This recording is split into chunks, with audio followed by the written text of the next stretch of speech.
Akhirnya kita kembali lagi di Paranormal Experience, di mana kita akan cerita-cerita kejadian yang misterius, supranatural di channel gua ini. Bersama narasumber kita lagi nih ada Mr. Popo, temen SMA gua yang sekarang jadi kurator cerita horor di Spotify dan ada YouTube-nya juga ya.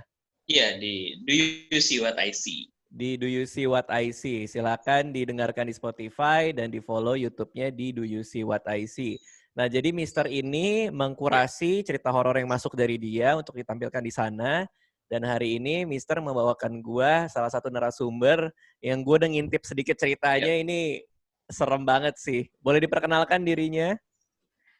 Halo semuanya, nama gue Putri. Mm-mm. Apa lagi? Oh, udah gitu doang. Nama saya Putri. Oke. Kita dengerin ceritanya Putri dulu, habis itu kita bahas bareng Mister ya. Bentar ya.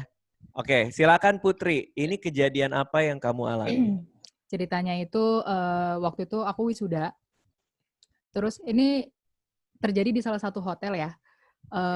Aku Kita nggak usah sebutkan di mana ya. Nggak usah ya. Oke. Terus. Oke. Aku datang ke sana 2 kali sebenarnya. Yang pertama tahun 2016, yang kedua tahun 2019, tahun lalu, akhir tahun. Selalu setiap akhir tahun sih. Kalau dulu sebenarnya datang di tahun 2016 itu alasannya kan wisuda bulan November. Jadi waktu itu lagi searching mau nginep di mana nih gitu. Terus direkomendasiin sama temen hotel-hotel di sekitar kampus. Ada 3 hotel saat itu, A, B, C gitu ya. Terus aku pilih hotel ini, tempat kejadian perkara ini, karena itu lokasinya paling dekat sama si kampus, bisa jalan kaki gitu. Akhirnya udah diputuskan. Terus pas di sana sebenarnya nggak ada horornya sama sekali ya tahun 2016, karena rame banget namanya acara wisuda kan pada bawa keluarga besar gitu ya. Jadi rame lah, nggak kelihatan serem. Hotelnya 2 lantai. Terus aku di atas dan di tengah-tengah, posisi kamarnya nggak di pojok gitu. Jadi semua biasa aja. Kecuali jadi nginep itu Selasa ke Rabu nginepnya. Wisudanya hari Rabu. Pas hari Selasa habis jalan-jalan segala macem, pulang jam 11 malam ke hotel. Kita naik tangga. Jadi awalnya pas check-in itu nggak lewat tangga situ, ada 2 tangga di hotel. Pas jam 11 malam datang ini, masuk lobi, jadi dari luar kayak rumah biasa gitu, nggak kelihatan hotel sama sekali. Masuk lobi, bawain tas kan, baju segala macem. Begitu nyampe atas, kaget tuh sekeluarga. Buset, ada lukisan gede banget. Menurut kita sih gede banget ya. Lukisannya itu persegi panjang. Di situ ada perempuan lagi duduk kayak gimana ya? Kayak gini, kayak ratu gini, nyamping gini. Oke. Kakinya gorosoran. Kebayang gak sih jam 11 malam walaupun di hotelnya masih ramai, cuman kita kayak, ini ada apa nih gitu. Maksudnya serem banget majang lukisan di hotel gitu yang harusnya jadi ya lucu-lucuan di hotel gitu ya. Kok ininya serem banget. Terus ya udah ke hotel masuk kamar, nggak ada yang aneh saat itu. Aman, rame gitu kan, rame banget. Terus mama tapi sempat bilang, ih hotelnya horor banget teh, jangan nginep di sini lagi gitu. Ini sekali-kali Emang aja berasa ya. horor gitu? Kalau malam iya, karena apa remang atau remang. Jadi lampunya kan kuning, terus bentuk hotelnya itu pertama kita masuk lobi, kalau kita lurus terus lewatin lobi, itu ada taman yang gede, terus kamarnya ngelingkerin si taman itu loh, letter U gitu. Nah, taman itu nggak ada lampunya tuh cuma di depan kamar hotelnya aja, jadi remang-remang banget gitu kan. Pohon semua, kolam ikan yang gede. Terus ya udah, aku bilang iyalah mau ngapain nginep di sini lagi, orang wisuda cuma sekali gitu. Ternyata tahun 2019 kemarin, bulan Oktober, terus aku mau datang ke pasar, sebenarnya pasar yang besar itu posisinya di depan kampusku. Jadi di situ-situ juga. Gitu. Terus aku mutusin buat nginep di situ lagi karena dulu kan cuman masalah ini doang ya, nggak ngelihat ada penampakan ada apa kan enggak kan. Jadi udah nginep situ lagi aja biar bisa jalan kaki ke si lokasi pasar itu gitu. Terus mama kaget pas kita datang, hah di sini lagi teh gitu kan. Terus ya abis mau nyoba yang lain kan belum tahu hotelnya kayak gimana, udah nggak apa-apa lah gitu. Pas datang ke sana itu sepi banget pertama karena walaupun itu weekend kayaknya ramenya cuman pas edisi wisuda deh. Jadi kalau weekend biasa tuh nggak rame hotelnya gitu. Terus kamar di atas tuh kosong sama sekali, nggak ada yang ngisi. Di bawah itu kita dapetnya karena aku pesan yang paling gede kamarnya di pojok banget, bener-bener pojok banget, deket tangga yang dulu aku naikin. Jadi bukan tangga ngelingker ya, di dalam ada tangga lagi. Itu mama sempet serem kan, kayak ini kita nggak mau tuker aja ke atas, kok serem banget di pojok paling ujung gitu kan. Kamarnya gede banget. Terus udah sempet sih naik-naik ke atas ngeliat, cuman di atas malah nggak ada orang sama sekali. Lebih serem lagi. Akhirnya udah deh nggak apa-apa, dibawa aja, udah dibayar juga gitu. Nah udah tuh kita pulang jam 9 tidur. Mama sama ayah tidur duluan, aku sama adikku yang cewek masih melek, masih main HP segala macem, ke kamar mandi kan mau cuci muka segala macem. Itu nggak tahu kenapa ya, jadi kan kamarnya ya lumayan luas, kamar mandinya menurut aku gede banget sih. Di dalam itu ada, kalau kita buka pintu langsung menghadap kaca. Di dalam kamar mandi itu ada wastafel dan kaca. Di sebelah kanan itu ada bathtub yang tiduran gitu. Di atas bathtubnya ada shower. Itu gelap. Jadi lampunya tuh cuman pas kita masuk di atas pintu tuh lampu. Di bathtubnya tuh nggak ada lampu. Jadi gelap gitu daerah sana tuh. Terus males mandi kan, akhirnya udah cuci muka aja di wastafel. Pas cuci muka, mungkin ini karena sugesti juga ya, ngelihat ruangannya horor gitu. Jadi aku nggak berani tutup mata. Jadi cuci mukanya tuh sambil melek, sambil ngeliat sekitar. Aku tuh ngeliat sekitar gitu loh. Terus selesai, tapi itu berasa ada yang ngawasin. Cuman kan kalau kayak gitu kan feeling bisa doang sugesti gitu ya. Terlalu gelap horor gitu. Udah selesai keluar, tidur, itu nggak ada apa-apa. Besok paginya, kebetulan pas aku pergi ke pasar itu HP hilang. Aku lupa di situ udah foto-foto atau belum, pokoknya kecolongan tuh, pokoknya HP hilang, bad mood segala macem, langsung pulang ke Bekasi saat itu juga, jadi nggak sempet jalan-jalan hari Minggu. Pas di rumah, mama baru cerita pas nyampe gitu kan, mama udah bilang jangan nginep di situ lagi, mana sepi banget, bla bla bla bla. Terus emang kenapa? Semalam Teteh ngerasa hujan nggak? Kata mama gitu. Terus hujan. Jadi aku tidur jam 1. Kalau nggak salah jam 12 atau jam 1. Nggak ada hujan gitu kan. Mama bangun kayaknya setelah aku tidur, dia bangun jam 1 atau setengah 2. Mau ke kamar mandi, mau buang air kecil. Itu hujan deres. Itu jadi posisinya kasurnya gimana ya? Kan ada buat 4 orang ya. Jadi aku kasur di atas, mama kasur di bawah, baru kamar mandi gitu. Jadi mama tuh tidur sampingnya tembok kamar mandi. Itu kedengeran hujan deres banget yang kayak geluduk deres banget gitu loh. Padahal nggak ada hujan sama sekali ya. Nah saat itu jalanlah ke kamar mandi, hujan gitu. Pas dibuka pintunya kan ada glass box ya di dalam kamar mandi yang bening-bening itu kaca. Hujan, beneran hujan deres banget gitu loh. Sampai geluduk gitu. Terus, hujan gitu kan. Keluarlah jalan, ngelewatin kasurku, keluar ke pintu. Kering. Gak ada hujan. Gak ada apa-apa. Glass box itu maksudnya apa ya? Kayak gimana ya? Glass box itu ini loh, ada kayak situ kaca yang agak frosted, agak apa namanya, fogging gitu. Oh iya. Itu kaca tapi kamar mandi. kelihatan dari luar. Kaca kamar. Yang bisa lihat keluar. Enggak juga sih, sebenarnya burem aja. Pokoknya kaca dilihat itu. di situ ada hujan, ada geledek segala. Iya, ada air ngalir. Kalau air sama sinar matahari itu bisa masuk, kelihatan dari glass box. Tapi ternyata pas keluar nggak ada hujan sama sekali, aneh juga ya. Nggak ada hujan sama sekali. Terus nggak berani lah kan, balik lagi bangunin ayah. Ya bangun deh, hujan ya gitu. Ayahku bangun, duduk di kasur doang, nggak masuk kamar mandi kan.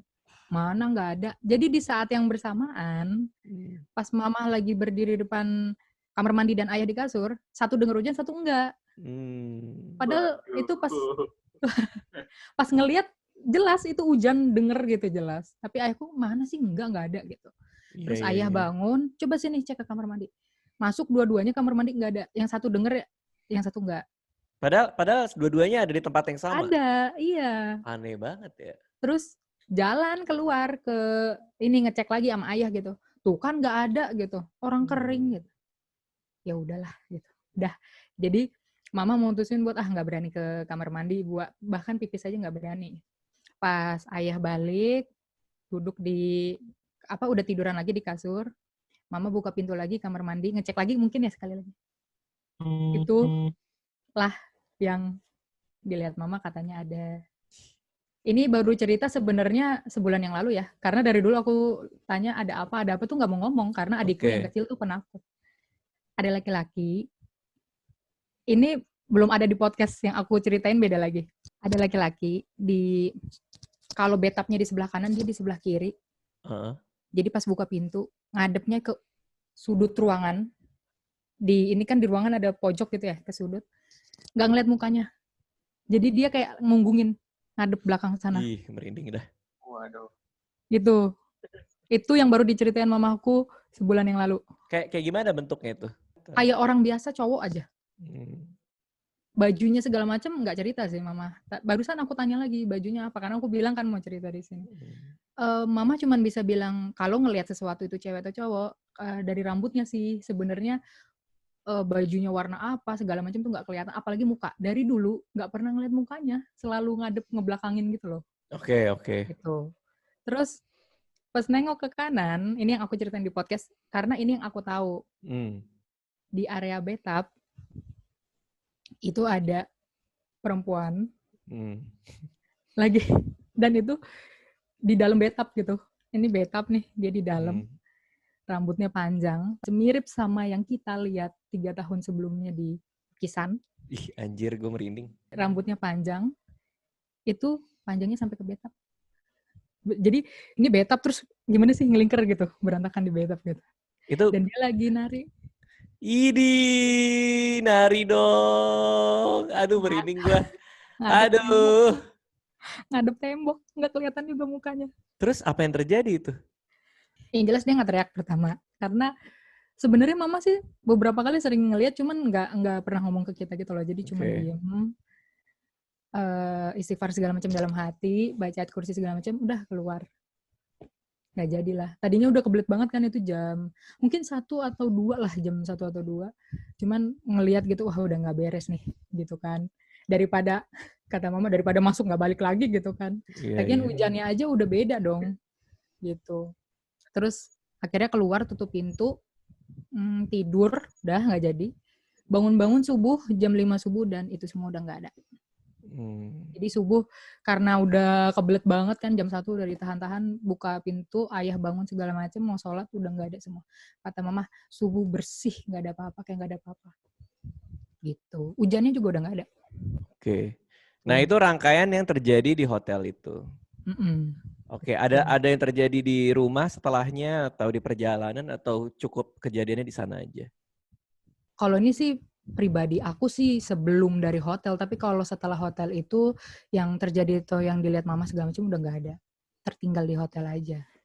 Oke. Paling ya itu HP-ku hilang aja besoknya. Iya, siapa tahu emang hilang aja kan. Makanya langsung pulang, udah bad mood banget, udah ngelihat macem-macem. Besoknya HP hilang, udah pulang-pulang deh. Mister, gimana pendapat lo? Lo kan mendapatkan banyak banget cerita nih untuk di YouTube dan di podcast lo. Kalau untuk cerita yang ini, gimana? Ya, ini termasuk salah satu cerita yang selalu bikin gue terngiang-ngiang, karena waktu gue ngedit, ini gue pas lagi di luar kota juga gitu. Oke. Gue lagi nginep di hotel, yang waktu itu gue lagi ada kerjaan, terus kebetulan ada teman yang di satu kamar gitu. Nah, kejadian pas setelah ini tayang, itu persis banget hari setelahnya, gue nginep di kamar hotel yang adalah di sebuah kota juga, nanti orang pasti tahu juga. Oke. Terus malamnya gue sama teman gue ini tidur cukup malam, jam 12 gitu ya. Nah, malamnya si teman gue ini bangun. Nah, teman gue ini namanya Mas Ruli. Dia editor di Siwataisi juga. Jadi kita waktu itu emang ngedit bareng, terus pas jam 3 dia ke kamar mandi. Nah, dia masuk kamar mandi, mau buang air kecil, tapi dia mau cuci muka. Pas buka keran, airnya warnanya hitam. Oke. Terus, mungkin kotor ya. Terus akhirnya dia buka keran di shower. Airnya hitam juga. Oke. Terus dia buka dua-duanya, nggak jernih-jernih. Oke. Terus ya udah, terus sampai beberapa menit dia bangunin gue, terus wah gila ini nggak bener nih, apaan ini kotor gitu. Ya udahlah tidur aja kalau gitu. Udah terus ya udah kita tidur. Paginya kita tanya ke cleaning service yang lewat di depan kamar. Mas ini emang kadang-kadang suka kotor ya airnya gitu, apa di towernya atau gimana gitu. Oh nggak mungkin mas, soalnya di sini kan airnya terpusat gitu-gitu ya. Terus coba aja lagi, ini kan pagi, terus begitu dinyalain nggak ada bekas hitam, airnya berjernih dan sebagainya. Terus gara-gara ngedit cerita ini emang, wah gila di hotel tuh jadi kebayang-bayang, dan itu kejadian sama gue. Tapi gue karena dulu ya sebelum pandemi ini kan gue sering banget keluar kota, sebulan adalah berapa belas kali lah pasti bolak-balik. Nah itu dan ada aja gitu cerita di hotel. Gue nggak tahu kenapa ya, tapi hotel itu kok deket banget sama cerita-cerita yang kayak gini ya. Kayak gue pernah di Sumatera, di salah satu hotel di Sumatera, gue tidur terus gue kayak mimpi ada yang meluk gue dari belakang gitu, cewek, dan dingin banget di belakang badan gue.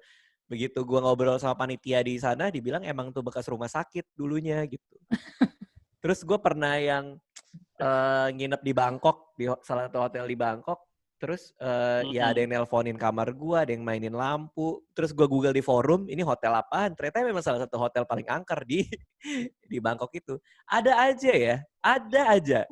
Kenapa ya hotel itu ya? Apa emang karena banyak orang yang lalu lalang di situ juga ya? Jadi mereka punya banyak mainan juga ya? Aneh juga ya. Atau mungkin nggak terbiasa ditempatin nggak sih? Kan dia ramainya waktu kalau gue sih, kalau gue maksudnya pengalaman di hotel itu ya, di kota itu emang penuh dengan lukisan, apalagi di hotel yang Mbak ya kan juga ada lukisan besar yang katanya ada lukisan. Gede banget. Terus ada benda-benda yang dipajang yang menurut gue kayak emang udah menyeramkan, kayak patung-patung kecil lah gitu. Itu jadi kayak wah udah emang suasananya begitu. Oke. Jadi wajar sih. Tapi ada juga nih, ada juga hotel yang katanya terkenal angker di forum di mana-mana gitu. Dan gue sempat nginep, itu kalau nggak salah Hotel Tugu tuh di Malang, tahu nggak lo? Yang ada lukisan cewek dari belakang rambut panjang. Itu kan banyak cerita-cerita di forum kan tuh soal ini hotelnya serem lah apa. Tapi gue nginep di sana nggak ada apa-apa. Bener-bener kayak gue ngelihat di depan lukisannya juga kayak ngerasa, ya ini mah lukisan biasa aja gitu loh menurut gue. Terus emang tempat tidurnya tuh kan agak-agak jadul segala macam, emang didesain kayak gitu kan. Juga nggak ada apa-apa, nggak nyeremin, nggak punya pengalaman aneh gitu. Ada aja kayak gitu juga. Ada orang yang ngomong kemana-mana bilang ini hotel serem lah apa. Ternyata kalau kita datangnya juga biasa aja sih. Ada juga sih yang kayak gitu ya.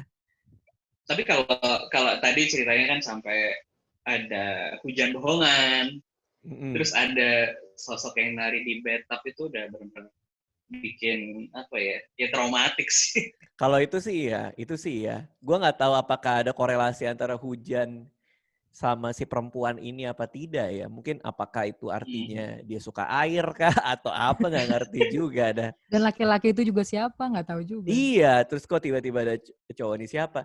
Kadang-kadang cerita hantu yang beneran terjadi itu kita nggak menemukan logika apapun di antara penampakan-penampakan ini kan. Kalau kita nonton film atau apa kan jelas tuh logikanya tuh. Oh ini hantu laki ini adalah bapak dari si ini, dia ingin membalas dendam. Kalau ini kan random kan, kita kan sporadis saja kan, ini nggak tahu kenapa ya ada itu.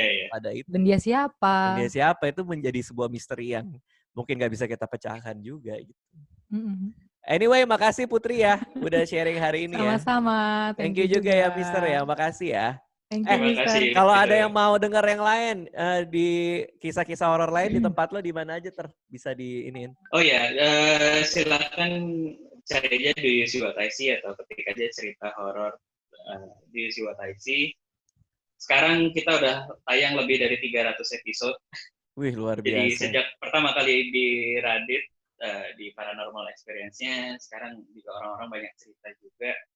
Udah lebih dari 300 episode, jadi jangan lupa mampir ke podcast di Siwataisi dan YouTube-nya dulu Siwataisi. Oke, makasih semua ya, dadah. Thank you. Terima kasih.